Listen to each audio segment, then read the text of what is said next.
Yo-yo TV కోల్కతాలోని ఆర్జికర్ ఆసుపత్రిలో శిక్షణలో ఉన్న వైద్యురాలి హత్యాచారం కీలక మలుపులు తిరుగుతోంది. అక్కడికి కాన్ఫరెన్స్ హాల్లో ఆ వైద్యురాలి మృతదేహాన్ని సిబ్బంది గుర్తించి పోలీసులకు సమాచారం అందించారు.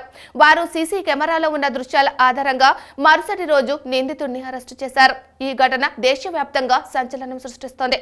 పశ్చిమ బెంగాల్ ప్రభుత్వం సరిగ్గా పట్టించుకోకపోవడంతో కోల్కతా హైకోర్టు స్పందించాల్సి వచ్చింది. దీంతో సిబిఐ ఈ కేసులోకి ప్రవేశించింది.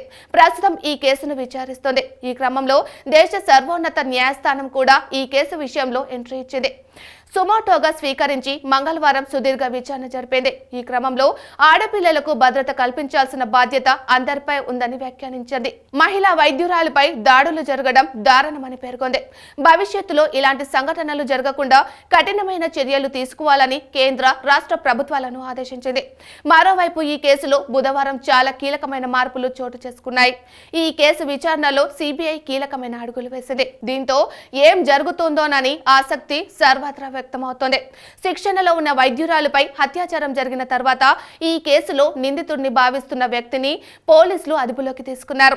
ప్రస్తుతం అతడిని సిబిఐ అధికారులు విచారిస్తున్నారు. విచారణ క్రమంలో అతడు పొంతనలేని సమాధానాలు చెబుతున్న నేపథ్యంలో కోల్కతా హైకోర్టులో సిబిఐ అధికారులు పిటిషన్ దాఖలు చేశారు. దీంతో కోర్టు నిందితుడికి పాలిగ్రాఫ్ టెస్ట్ చేయాలని ఆదేశాలు జారీ చేయడంతో సిబిఐ అధికారులు ఆ దిశగా ప్రయత్నాలు మొదలుపెట్టారు.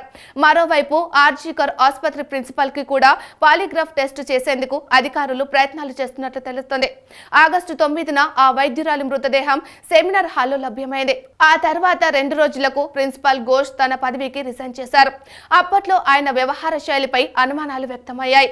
మరోవైపు ఇప్పటికే ఆయన పలుమార్లు సిబిఐ విచారణకు హాజరయ్యారు. ఆయనను సిబిఐ అధికారులు పలు ప్రశ్నలు అడిగారు. అయితే అధికారులు అడుగుతున్న ప్రశ్నలకు ఆయన స్పష్టంగా సమాధానం చెప్పకపోవడంతో అనుమానాలు వ్యక్తమవుతున్నాయి. ఈ క్రమంలోనే అతడిని మరోసారి పరీక్షించాలని భావిస్తున్నామని అధికారులు చెబుతున్నారు. ఈ క్రమంలోనే పాలిగ్రాఫ్ టెస్ట్ చేయాలనుకుంటున్నట్లు సిబిఐ అధికారులు భావిస్తున్నారు.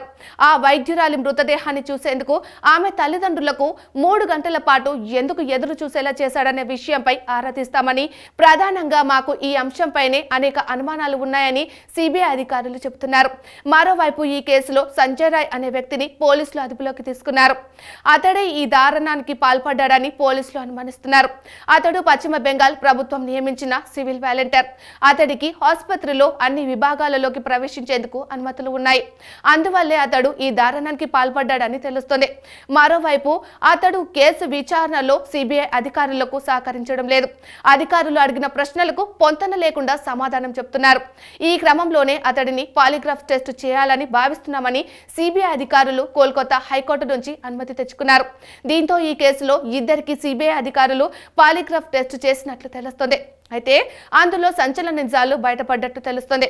అయితే వాటి ఆధారంగా మరికొన్ని నిజాలు బయటికి వచ్చే అవకాశం ఉందని చెబుతున్నారు.